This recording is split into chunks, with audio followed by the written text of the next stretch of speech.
नमस्कार दोस्तों, आज आप सभी का फिर से स्वागत है हमारे चैनल भक्ति भजन में। आप सभी को शीतला अष्टमी की हार्दिक शुभकामनाएं। आइए मिलकर सुनते हैं शीतला माता की व्रत कथा। एक बार की बात है, शीतला माता ने सोचा, चलो आज देखती हूँ धरती पर मेरी पूजा कौन करता है और कौन मुझे मानता है। यह सोचकर शीतला माता धरती के राजस्थान के डुगली गांव में आई और एक बूढ़ी औरत का वेश धर लिया। उन्होंने देखा कि इस गांव में मेरा मंदिर है ही नहीं और ना ही यहाँ मेरी कोई पूजा होती है। माता शीतला गांव की गलियों में घूम रही थी, तभी एक मकान के ऊपर से किसी ने चावल का उबला हुआ मांड नीचे फेंक दिया। वो उबलता पानी शीतला माता के ऊपर गिरा, जिससे शीतला माता के शरीर पर छाले पड़ गए। शीतला माता के पूरे शरीर में जलन होने लगी। शीतला माता गांव में इधर उधर भाग कर चिल्लाने लगी, अरे मैं जल गई, मेरा शरीर तप रहा है, जल रहा है, कोई मेरी सहायता करो। लेकिन उस गांव में किसी ने माता शीतला की सहायता नहीं की। वह अपने घर के बाहर एक कुम्हार महिला बैठी थी। जब उस कुम्हार ने माता शीतला को देखा तो कहा, अरे बूढ़ी माई तो बहुत जल गई, इनके पूरे शरीर में तपन है, इनके पूरे शरीर में फफोले पड़ गए, यह तो तपन सहन ही नहीं कर पा रही हैं। तब उस कुम्हारन ने कहा, माँ यहाँ आकर बैठ जा, मैं तेरे शरीर पर ठंडा पानी डालती हूँ। कुम्हारन ने उस बूढ़ी माई पर खूब ठंडा पानी डाला और कहा, मेरे घर में रात की बनी हुई राबड़ी रखी है, थोड़ा दही भी है, तू दही राबड़ी खा ले। जब बूढ़ी माई ने ठंडे ज्वार के आटे की राबड़ी और दही खाया तो उनके शरीर को बहुत ठंडक मिली।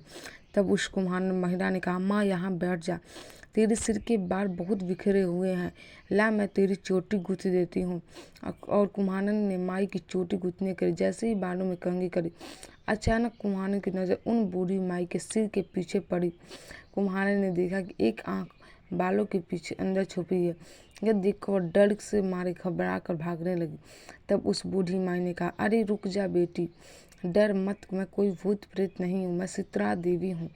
मैं तो इस धरती पर देखने आई थी कि मुझे कौन मानता है, कौन मेरी पूजा करता है। इतना कर माता चार भुजा वाली हीरे जवाहरात के आभूषण पहने, सिर पर स्वर्ण मुकुट धारण किए अपने असली रूप में प्रकट हो गई। माता के दर्शन करके कुमार सोचने लगी, अब मैं गरीब इन माता को कहाँ बिठाऊं। तब माता बोली, बेटी तू किस सोच में पड़ गई। तब उस कुम्हारा ने हाथ जोड़कर आंखों में आंसू बहाते हुए कहा, माँ मेरे घर में चारों तरफ दरिद्रता बिखरी है, मैं आपको कहाँ बिठाऊं। मेरे घर ना तो चौकी है और ना ही बैठने का आसन।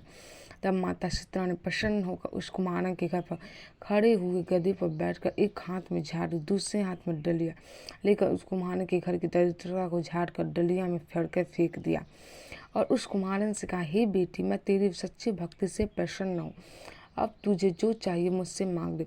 कुम्हारन ने हाथ जोड़कर कहा, हे माता, मेरी इच्छा है कि आप किसी डुगरी गांव में स्थापित होकर यही निवास करें और जिस प्रकार आपने मेरे घर की दरिद्रता को दूर की है, ऐसे ही आपको जो भी भक्त होली के बाद के सप्तमी को भक्ति भाव से पूजा करके अष्टमी के दिन आपको ठंडा दही जल बासी ठंडा भोजन जल चढ़ाए, उससे घर की दरिद्रता को दूर कर देना।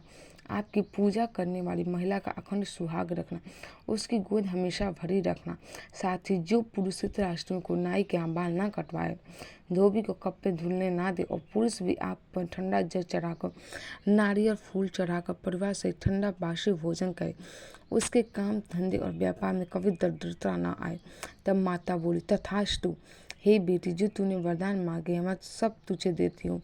हे बेटी, तुझे आशीर्वाद देती हूँ कि मेरी पूजा का मुख्य अधिकार इस धरती पर शिव कुमार जाति का ही होगा। तभी उस दिन से डुगरी गांव में शीतला माता स्थापित हो गई और उस गांव का नाम हो गया सिर की डुगरी। सिर की डुगरी भारत का एकमात्र मुख्य मंदिर है। शीतला अष्टमी के दिन यहाँ बहुत बड़ा मेला लगता है। बोलो शीतला माता की जय।